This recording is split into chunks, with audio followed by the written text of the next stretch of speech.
সবুজে ঘেরা মেঘে মোড়ানো এক পাহাড়ি সকাল থেকে শুরু হচ্ছে আমাদের আজকের পর্ব। পাহাড়ের এই আঁকাপাকা পথে চলতে চলতে আজ আমরা থামবো মিরিকে। এই যাত্রায় আজ আমরা ঘুরে দেখব পাহাড়ে গা ঘেঁষে চলা পথ, তার মাঝখানের প্রকৃতির স্পন্দন আর পাইন গাছের ঘেরা লামাহাটা ইকো পার্ক। আমরা আজ থাকবো সেই অপূর্ব ট্রি হাউসে, তার সাথে থাকছে ফিল্মি ডিএক্সের গল্প। সব মিলে এক রঙিন ও রোমাঞ্চময় যাত্রা। তাহলে দেরি না করে বেরিয়ে পড়ি। নমস্কার বন্ধুরা, আমি ডিএক্স, আপনাদের হোস্ট, আর আপনারা দেখছেন ফিল্মি ডিএক্স। Good morning. আবার একটা নতুন দিন আমাদের শুরু। আরে আমাদের গন্তব্য আছে মিরিক। কালকে সেভাবে তোমরা ঘুরতে পাইনি, তোমরা দেখেছো। আজকে মিরিক যাচ্ছি। মিরিকে ট্রি হাউসে থাকবো। বেসিক্যালি আমাদের ট্রি হাউসটা থাকা নিয়েই আমাদের সবার ইচ্ছেটা ছিল। হোমস্টেটা দেখার মতন আছে। আজ আমাদের কিন্তু ব্রেকফাস্টটা খুব সুন্দর এসছে। এদিকে পাস্তা, ডিম আর স্যান্ডউইচ।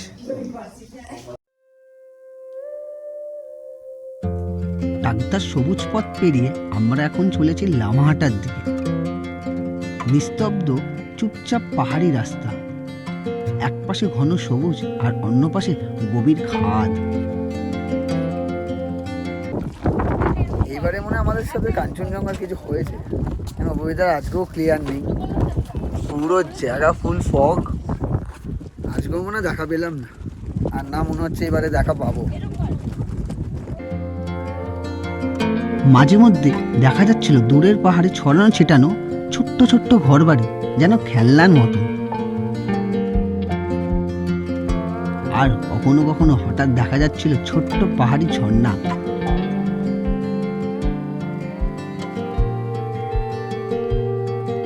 পাহাড়ের বুকে এই ঠান্ডা হাওয়ার নেশায় কিছুক্ষণের জন্য আমি ঘুমিয়ে গেছিলাম।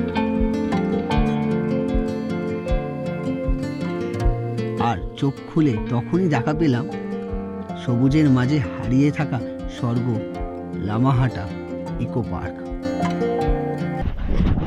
লামাহাটা ইকো পার্ক আমার দার্জিলিংয়ের একটা খুব পছন্দের জায়গা, কারণ এখানে এত পাইন ফরেস্ট আছে।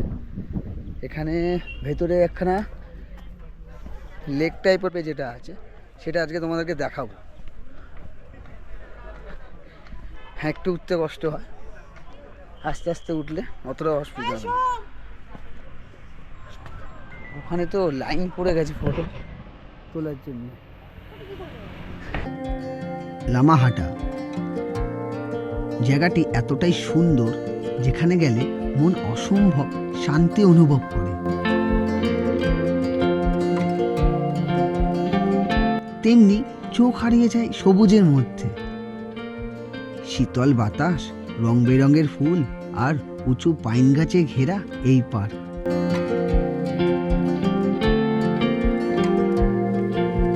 প্রায় 750 মিটারের এই ট্রেক।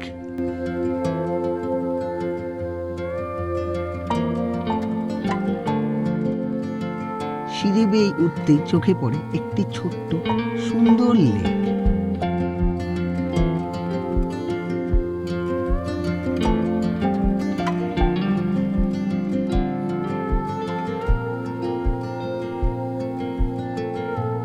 লামাহাটাকে পেছনে ফেলে আমরা এবার রওনা দিলাম মিরিকের পথে।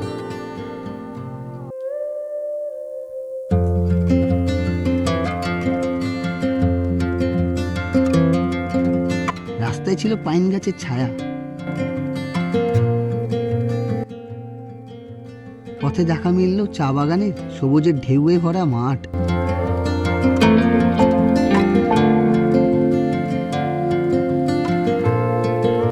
অবশেষে পৌঁছালাম মিরিকে, সবুজের মাঝে লুকিয়ে থাকা ট্রি হাউসে। 5:10 আমরা লাঞ্চের জন্য এখন বসছি।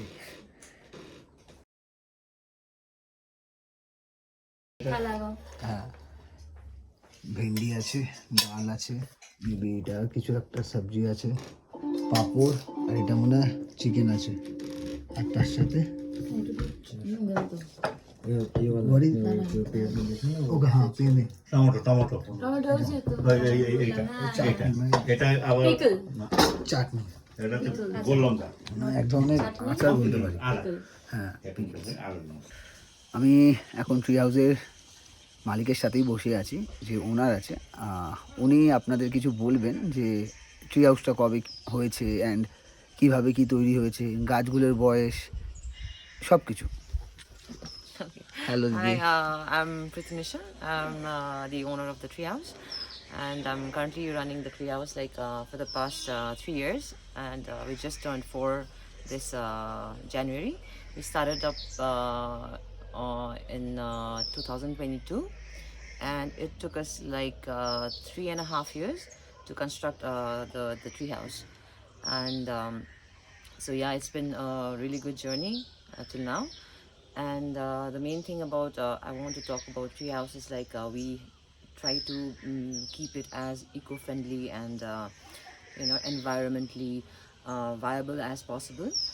And we want our guests to experience the nature, the true essence of the forests, and the birds and the wild animals we have out here.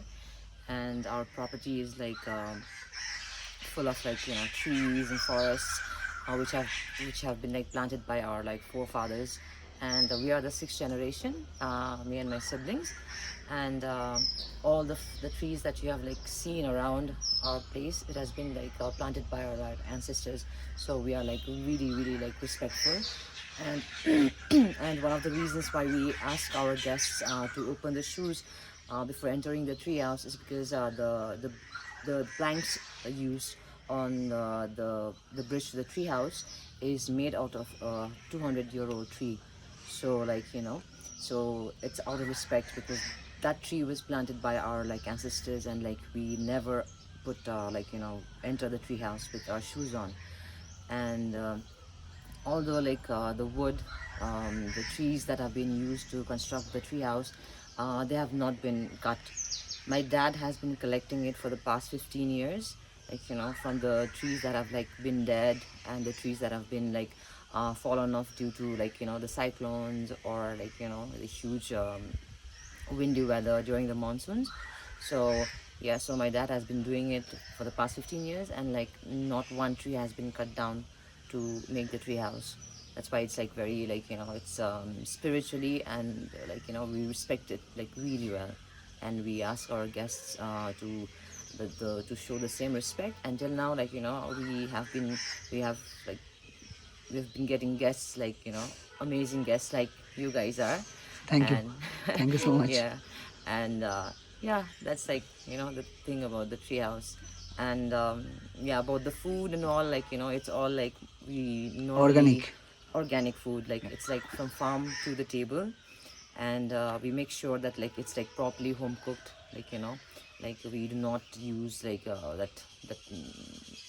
food you get in hotels and all, the masala, full of masala. We want you to experience our authentic our staple food that we normally have. So we want our guests to experience that as well. Thank you. Yeah, so I think that's enough, right? হ্যাঁ, Okay. আমি একটাই বলবো, যাদের tree house পছন্দ হয় তো please আসো, এখানে এসে ভিজিট করো। অ্যান্ড এদের ব্যবহার, এদের খাবার, এবার ট্রি হাউস যেটার জন্য আমরা আসছি, আমি বেসিক্যালি এসছি, এসে দেখো তাহলেই বুঝবে কেন এই জিনিসটা এত ফেমাস এখানকার। জোরো, এখানে দুটো ডগস আছে, একটা হলো এই যে জোরো, আরেকটা আছে নিকো। এরা দুজনই রেস্কিউ থেকে এদেরকে বাঁচিয়ে আনা হয়েছে, আর দুজনেই এরা এখন হোমস্টে দুটো সন্তান হয়ে দাঁড়িয়েছে।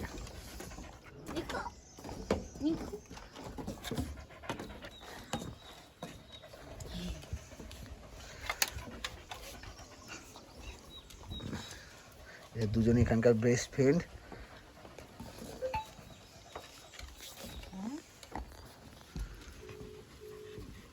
আমাদের যাবার আগে আমরা একটু মিরিক লেক এলাম, একটু মিরিক লেকটা ঘোরার জন্যে। তার সাথে আমাদের দার্জিলিংয়ের লাস্ট মোমো আমরা খেতে চাই এখন। তো আমার মোমো অর্ডার দিয়েছে, এই যে মোমো আর ম্যাগি খেয়ে বেশ ভালো আমাদের মোমোটা। এবারে জার্নি শেষ হবে।